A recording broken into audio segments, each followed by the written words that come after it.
Olá, seja muito bem-vindo ao Momento Consult, nosso encontro semanal em que Marcos Alcídio, nosso diretor de consultoria, e eu, Gilberto Meira, consultor jurídico tributário da Consult, trazemos para vocês algumas informações referente à questão do direito tributário e ao dia a dia da nossa atividade. Nessa semana temos mais algumas novidades, não é isso, Marcos? Sim, Gilberto. Vamos trabalhar então? Vamos lá. Então, Gilberto, nós vamos falar hoje um pouco sobre o crédito de ICMS no que se refere a produtos intermediários. Vamos falar um tema recorrente, que é a subvenção para investimentos na questão do crédito presumido. Vamos ter algumas notícias rápidas aqui no que se refere a PIS e COFINS sobre diesel e biodiesel. Também vamos falar da CPRB, o portal de devedores do Paraná, que surgiu aí agora. E depois vamos falar algumas curiosidades tributárias, e como se falou, né? Será que alguém já teve que pagar imposto sobre barba, Gilberto?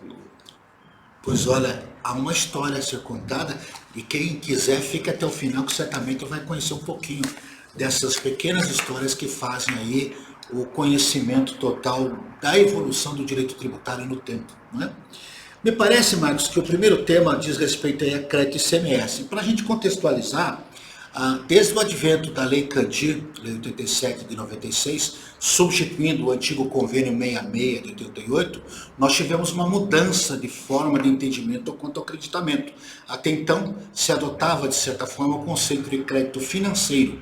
E hoje, a despeito de muitas divergências, até porque alguns autores entendem que isso deveria prevalecer, entende-se que deve-se adotar o conceito de crédito físico, ou seja, para que o produto, o insumo ou o serviço possa gerar crédito na atividade, além daquelas condições naturais de débito ou das condições garantidas em situação subsequente, deve haver o desgaste, a incorporação ou consumo no processo produtivo.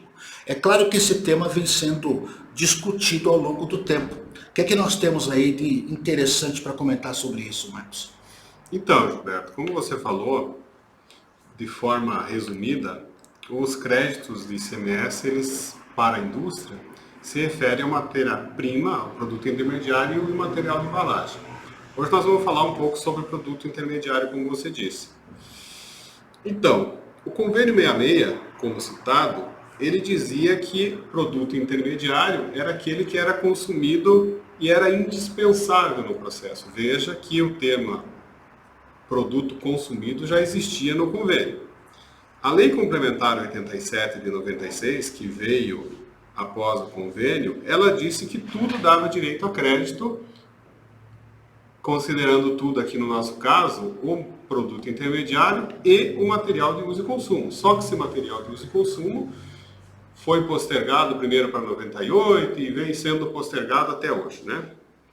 Então, com essa situação, o que se busca definir é este conceito de material de uso e consumo, onde os estados procuram alargar este conceito e os contribuintes procuram trazer um conceito maior para o que é produto intermediário.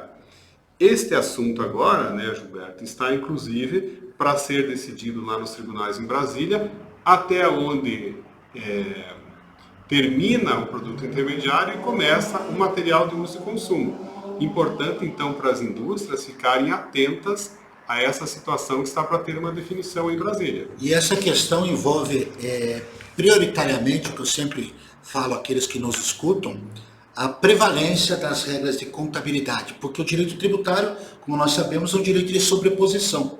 Não cabe a ele, segundo os artigos 108, 109 e 110, lá do nosso Código Tributário Nacional, alterar ou definir conceitos. Ou seja, o direito tributário, a legislação tributária tem que se curvar às regras de contabilidade. E existem regras para a classificação contábil dos produtos. E essa tarefa é uma tarefa estritamente do profissional de contabilidade, que segue as regras da lei, se não me engano, a lei das SAs, não é isso? 6.404. Isso.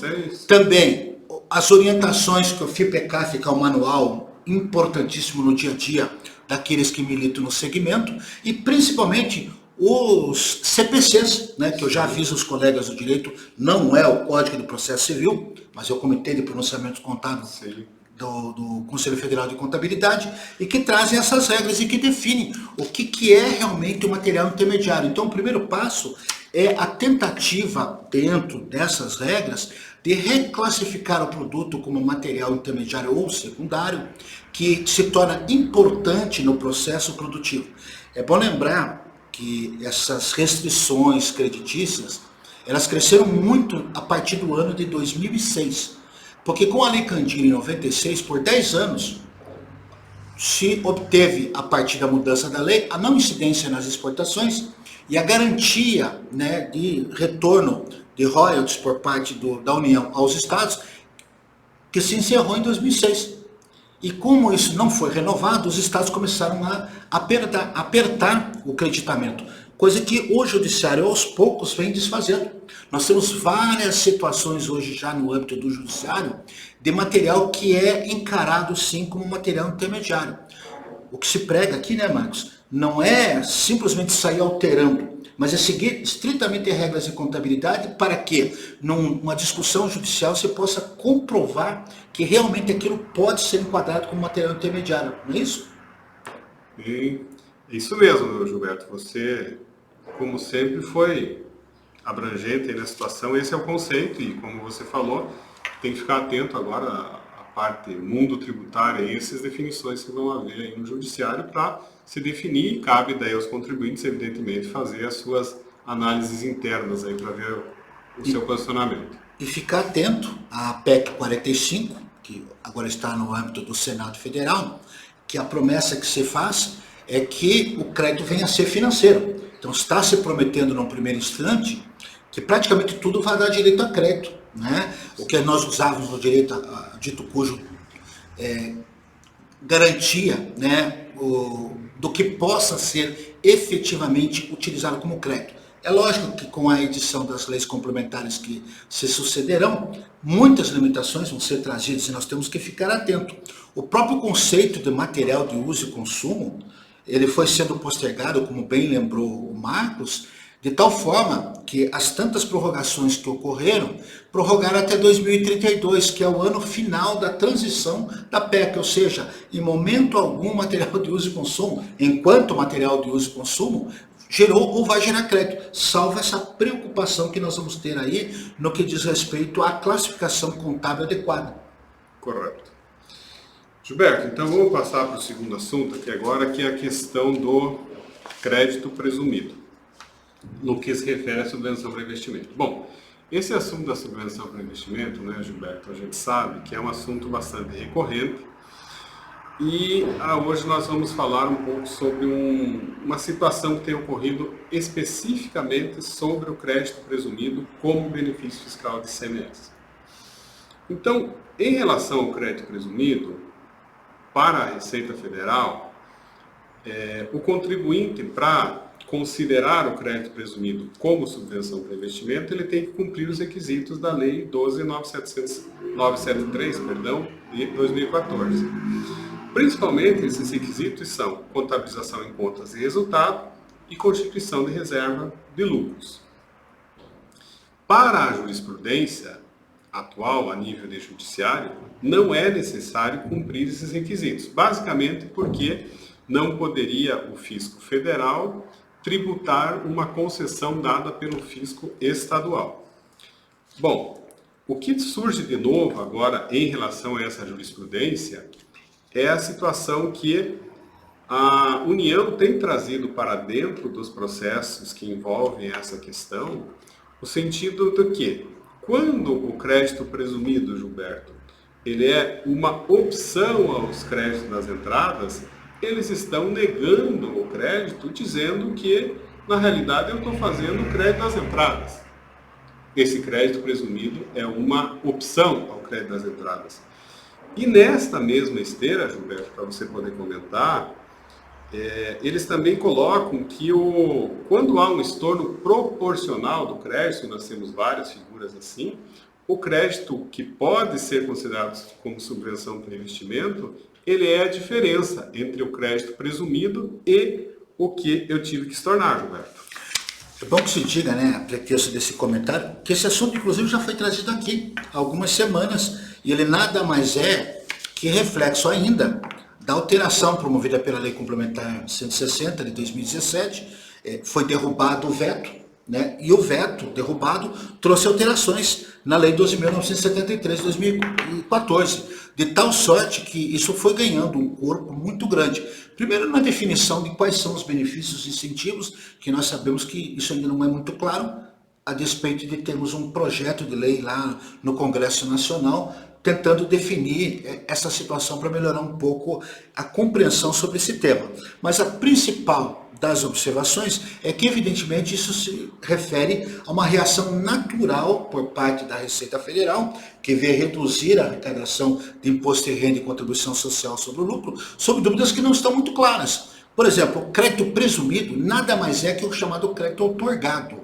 E nós temos precedentes judiciais, como o caso do Simples, em que se discutiu a impossibilidade de creditamento por parte da empresa optante, em que o judiciário entendeu que era uma opção. E ao escolher esta opção, ele abre mão dos demais créditos. E me parece que aqui é o mesmo caminho. Ou seja, ou eu tenho a tributação normal e, consequentemente, os créditos das aquisições, ou eu, abrindo mão desses créditos, faço uma opção pelo crédito presumido. E a Receita Federal vem entendendo que não há nada de novo no front, na medida em que, ao fazer a opção, estaria fazendo a mesma tributação. É lógico que é um assunto ainda a evoluir, a discutir. Nós vamos ver se o Judiciário vai compreender efetivamente isto.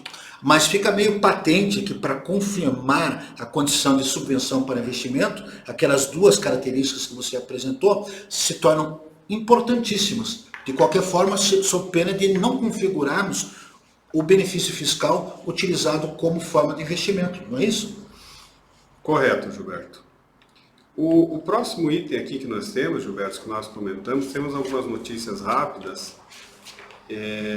Bom, a partir de setembro de 23, próximo mês então, a medida provisória 1175 de 23, ela traz o retorno da tributação do PIS e COFINS sobre o diesel e o biodiesel.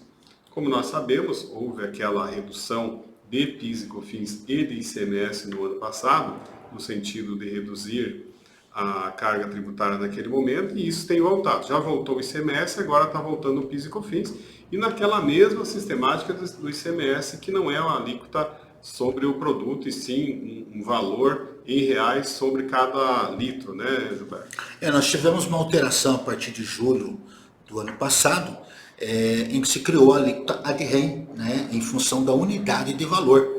E já se adaptando a esta realidade, a tributação do PIS e da COFINS também passarão a ser uma unidade de valor, né, um coeficiente 1, qualquer coisa, um 0, qualquer coisa, sobre o valor do, provavelmente, litro do diesel e do biodiesel, né, e que vai voltar a tributar. É bom lembrar que o que você está falando, na realidade, é em repassar esse custo. Porque PIS e COFINS, assim como ICMS, IPI e ISS, são tributos repercutivos. E é natural que isso seja repassado ao consumidor. Isso não se trata de nenhum tipo de ideologia, é uma questão de técnica tributária, né? Objetivamente, a partir de setembro, a medida provisória, portanto, traz de volta essa tributação. Não é isso? Correto. Outro ponto que trouxemos aqui é sobre a CPRB, um assunto muito comentado na semana passada, e tem esse projeto atual que estão votando, que ele busca prorrogar para até o final de 2027 os 17 setores que pagam essa contribuição previdenciária sobre a receita bruta em substituição à contribuição sobre a folha de pagamentos. Atualmente, essa regra está até o final de 23 e busca-se essa prorrogação até o final de 27, Gilberto. É a tal da desoneração da folha, né, que todo mundo conhece, e que naturalmente vai depender de negociação. É bom lembrar que nós vivenciamos hoje um segundo tempo da reforma tributária, e um dos projetos da PEC 45 é a retirada de benefícios e incentivos. É claro que isso vai num balcão de negociações e nós temos que ficar atentos, né, se isso realmente vai acontecer. Como qualquer alteração, pelo menos apresentada até o presente momento, começa a vigorar a partir de 2026 em termos de PEC, e a partir de 2027 efetivamente as mudanças na área do PIS, COFINS, e já com o novo tributo chamado CBS, ele já começa a vigorar, é uma questão de nós ficarmos atentos, e em outro momento, com certeza, nós voltaremos aqui trazendo novidades, não é isso? Sim. Também tivemos, na semana passada, Gilberto, aqui no Paraná, uma divulgação que veio já, existia uma previsão na Lei Complementar 231 de 2020 de uma divulgação dos devedores no Paraná. Então, foi publicado na semana passada um convênio entre a Secretaria da Fazenda e a Celepar. Foram publicadas no site da Secretaria da Fazenda, tem um portal de devedores. Inclusive, tem lá uma lista com os 1.000 maiores devedores do Estado. Está lá publicado. Esta lei complementar é estadual, se não me falha a memória, né? Sim, sim. E me chama a atenção, Marcos, que é bem provável que você venha discutir isso a partir da regra da Lei Complementar 105 de 2001, que trata do sigilo da informação e também de você colocar um devedor em situação desconfortável perante a opinião pública e a sociedade. Imagina se um desses grandes devedores participa de leilões ou então participa de concorrências e os tomadores desses serviços comecem a levar isso em consideração. De qualquer forma, hoje com o CNPJ já é possível se ter acesso dessas informações. Sim. Também outra questão, que embora esteja previsto na Lei Complementar 231, que é uma lei complementar estadual, provavelmente os juristas de plantão, mais afeitos aí à matéria, talvez possam aí discutir a questão do sigilo. Por enquanto, ela já existe e deve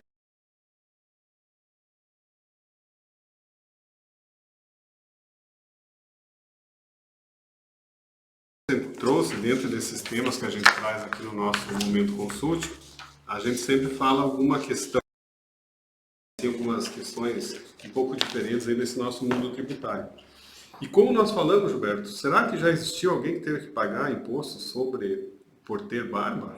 Pois olha, provavelmente é uma história contada a pedido, porque esse que vos fala possui barba. Me parece que tem alguma coisa assim, Marcos. Nos conte um pouco dessa história, por favor. Olha, Gilberto, isso começou num tempo bem antigo e eu acho melhor você explicar aí bem essa história aí para todo mundo entender. Na Rússia, dos czares, havia a possibilidade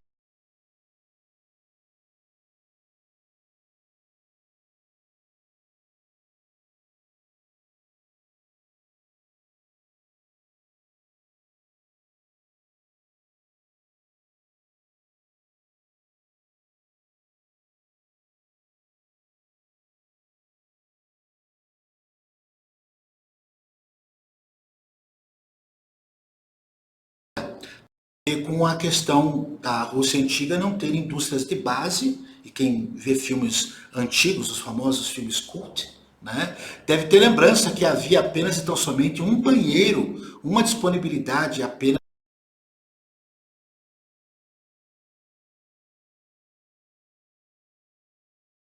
Era uma barba, dá muito trabalho para cuidar, e eu sei porque eu tenho uma, né? E aqueles que também têm sabem disso. Era comum naquela época doenças de pele, e doenças de pele exigiam investimento e gastos públicos. E como isso saiu do controle da monarquia e do governo da época, eles resolveram por si só estabelecer essa regra de alta tributação. Por quê? Só teria barba quem tivesse condição. Ou seja, a partir daí a grande massa russa começou a fazer realmente a barba. E existe também uma terceira história que você me contava, não sei se você lembra, envolvendo uma variante disso, não sei se você... Existe uma situação que envolve os ingleses, né, Gilberto? Envolve os ingleses. Na época, os ingleses buscando uma situação, digamos assim, um pouco mais elitizada, aqueles que tinham barba seriam pessoas que estariam mais numa elite, então eles deixavam crescer a barba e pagavam impostos maiores, até para com que houvesse esse imposto pago pelos que tinham uma melhor condição financeira, iria ser utilizado para os de menor condição financeira, digamos assim, da época. Ou seja, a barba era sinônimo de condição social elevada. Sim, exatamente. E Gilberto, vamos fazer uma brincadeira aqui então. Vamos imaginar aqui que hoje fosse criar um imposto sobre a barba. Poderíamos dizer assim que quem tivesse só um bigode para criar uma figura tributária, que poderíamos dizer que ele poderia ter uma isenção parcial? Poderíamos, porque se nós levarmos em consideração aquele primeiro caso que eu contei, né, do problema de pele, você diminuiria bastante a área, né? Sim. Então você tributaria apenas parte do problema. Tem lógica. Ou então, O cavanhaque poderia ter uma redução de base de mesmo cálculo. raciocínio, talvez um percentual diferenciado, se você tiver o cavanhaque e o bigode, por que não? As famosas costeletas, vai falar em costeleta, logo nós vamos falar do Javier Milei aqui, que foi... ele ganhou as primárias lá na Argentina, pode ser o próximo presidente, ele tem algumas ideias tributárias que dá pra gente trazer aqui. E tem costeletas bem avantajadas, inclusive. As costeletas, nós podemos dizer que era uma tributação monofásica, né, Roberto? Por que não? No melhor modelo da substituição tributária hoje de combustíveis, por que não? E a barba do Papai Noel. Essa nós teríamos que dizer que íamos ter que dar um crédito presumido. Temos que incentivar, afinal de contas, Papai Noel remonta aquilo que há de mais puro e mais belo em todas as crianças, não é isso? E outras situações. Meus queridos, com base nessa historinha ou essa historieta, se vocês assim entenderem, nós encerramos o nosso Momento Consulte de hoje e aguardamos vocês para a semana que vem. Até lá. Até a semana. Obrigado, Gilberto. Obrigado, Marcos.